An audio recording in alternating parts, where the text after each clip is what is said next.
শুভ দুপুর বন্ধুরা, আজকে কি রান্না করেছি চলুন আপনাদের সঙ্গে শেয়ার করি। এই দেখুন গরম গরম ভাত, এই দেখুন ভাত উঠছে।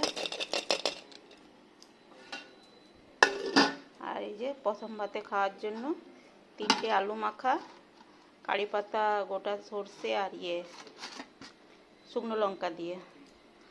আর এটা হলো ধনে পাতা দিয়ে সাম্বার ডাল হয়েছে।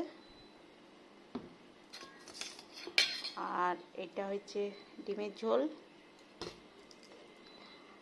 আর এটা হয়েছে একটা মিক্স তরকারি, ছোলা, কচু, ঢেঁড়স, বেগুন সব কিছু দিয়ে একটা মিক্স তরকারি। আর ছেলে শ্রাবণ মাসে নিরামিষ খাচ্ছে, তাই ছেলের জন্যে পাঁপড় ভাজবো।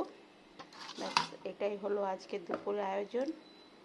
থ্যাংক ইউ, নমস্কার। আবার দেখা হবে অন্য কোনো ভিডিওর সাথে।